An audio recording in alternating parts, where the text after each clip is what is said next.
Bonjour à toutes et à tous, je suis le Poisson Rouge et aujourd'hui je vous présente mes prédictions pour la carte de WrestleMania 35. Enfin prédictions, je dirais plutôt qu'il s'agit d'un mélange de ce que je souhaite et de ce qui me paraît plausible. Commençons avec un kick-off. Ouais, j'ai fait un pré-show, mais bon, le kick-off... Tout le monde s'en branle, moi le premier. Alors comme chaque année, nous aurons droit à la fameuse bataille royale en l'honneur d'André le Géant. Ouais, 30 PU qui s'avoient à tronche, t'appelles ça faire honneur toi? Bref, comme chaque année, nous aurons droit à notre lot de superstars random. Mais cette année, nous aurons droit à un vainqueur de prestige. Il reste jusqu'à dire du gratin. Et bah ouais, je le dis. Kenny Omega. En chair et en personne. Et ouais, le gars il arrive et bim, direct un trophée. Ouais, bon, ça va, je déconne. On file le trophée à Zack Ryder et puis c'est marre. On est dans le prestige, et ben on y reste pour un match pour les titres de championne par équipe. Match dans lequel on retrouvera Sasha Banks et Bayley contre Liv Morgan et Sarah Logan contre Mandy Rose et Sonya Deville. Parce que ouais, c'est un triple sweat. Bien sûr, Sasha et Bayley remportent les titres. Ça donnera une nouvelle occasion à Sasha Banks d'écrire l'histoire, et puis à Bayley, elle est gentille, donc il faut la récompenser. Trêve de jérémiade, on attaque les choses sérieuses, WrestleMania commence avec un six-man ladder match pour le titre intercontinental. Les différents protagonistes de ce match seront le champion Dean Ambrose, le démon Finn Balor, le Chosen One Drew McIntyre, le seul et unique Ricochet, le monstre parmi les hommes Braun Strowman, et Dolph Ziggler le gros faisant. Je vois bien McIntyre remporter ce titre pour lancer son gros push de 2019. Ensuite, un match pour le titre Cruiserweight. Ouais, je le mets pas dans le kick-off. Le champion Buddy Murphy sera opposé au nouveau venu Kushida. Dans un match qui promet d'être cool, Murphy conservera son titre, parce que Vince ne va pas filer de ceinture à un gars qui fait 27 cm. On enchaîne ensuite avec Kevin Owens et Sami Zayn qui viennent affronter Chad Gable et Bobby Roode pour les titres par équipe de Raw. Kevin et Sami remportent les titres et tabarnak, ça fait plaisir. Alors, s'il y a bien une chose que j'ai appris ces derniers mois, c'est que dans un bon show de catch, il faut souffler. Et bah profiter, c'est maintenant. De Miz contre Shane McMahon. Voilà, le Miz gagne. C'est bon, vous avez repris votre souffle? Oh là là, il suffit. Ok, on repart avec Asuka qui défend son titre contre Charlotte Flair, la revanche du WrestleMania précédent. Oui, je vous entends, vous qui vouliez Charlotte dans un autre programme. Mais vous vouliez qui pour affronter Asuka? Naomi? Lana? Carmella? Moi je m'en fous, moi je l'aime bien Carmella. Alors on fait quoi? Je mets Carmella? Oh bah non. Voilà, c'est bien ce que je pensais. Donc je reprends. Asuka a choisi de défendre son titre contre celle qui a brisé sa série d'invincibilité l'année dernière. Et à l'issue du match, Asuka conserve son titre, ce qui ramène Asuka et Charlotte à une victoire chacune à WrestleMania, ce qui laisse des portes ouvertes pour l'avenir. On reste à SmackDown, avec The Bar qui défend leur championnat contre le New Day, oui encore. Mais aussi contre les Usos, oui encore.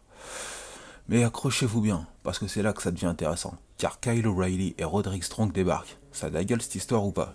Une Undisputed Era qui vient s'ajouter au trio magique de SmackDown, moi je dis, ça a de la gueule. Mais vous enflammez pas, hein, ils gagnent pas. C'est le Bar qui gagne, et par conséquent qui conserve leur titre. Passons au championnat US, défendu par Rusev lors d'un Fatal 4-Way face à Shinsuke Nakamura, Samoa Joe et Adam Cole Baby. Et ouais, Cole ne va pas voir ses copains d'Undisputed Era se barrer d'NXT sans les suivre. Et grand bien lui en a pris, car elle remporte le titre US dès son premier combat dans le main roster. Mais c'est comme ça, moi, y a pas à tortiller. Adam Cole avec un championnat autour des hanches, ça me fait frétiller du slip. Il est encore là, lui?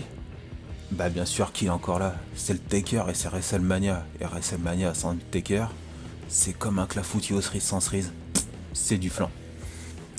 Je reprends. Oui, il est encore là, mais pour une dernière fois. Non mais vraiment cette fois. Son adversaire pour cette ultime bataille sera Seth Rollins. Qui de mieux que Rollins pour tirer un dernier match de l'Undertaker? Rollins pourrait tirer un bon match d'une pintade. Et le Taker est, me semble-t-il, bien meilleur in ring qu'une pintade. Mais cela n'engage que moi. Bref, Rollins bat The Undertaker, qui lui serre la main avant de dire adieu à ses fans. Le champion de la WWE, AJ Styles, tentera de défendre son titre face à...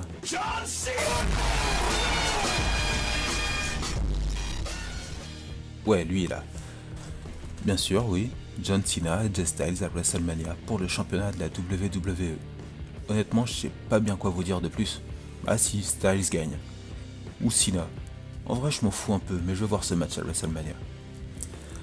Alors, mettons que le concept de co-main event tienne debout, et ben voilà, The Baddest Woman on the Planet, la championne de Raw, Ronda Rousey, tentera, et j'insiste bien sur le tentera, de défendre sa ceinture face à l'élu du peuple, face à The Man, face à Becky Lynch, qui évidemment a remporté le Rumble et qui évidemment a choisi d'affronter Ronda Rousey et qui évidemment va la battre et devenir championne de Raw. Comme dit le proverbe, il faut battre le fer tant qu'il est chaud et actuellement Becky Lynch est ultra donc voilà, elle est championne et plus populaire que jamais. Enfin, voici le dernier match de cette soirée, pour ainsi dire le main event.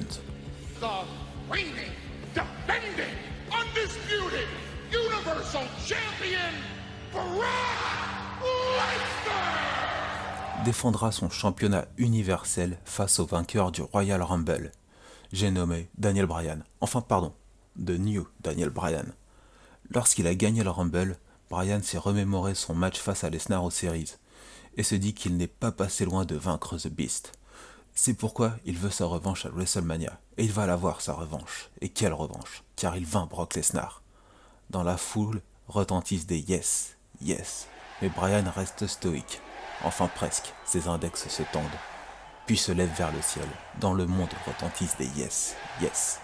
The New Daniel Bryan est parti, Daniel Bryan est revenu.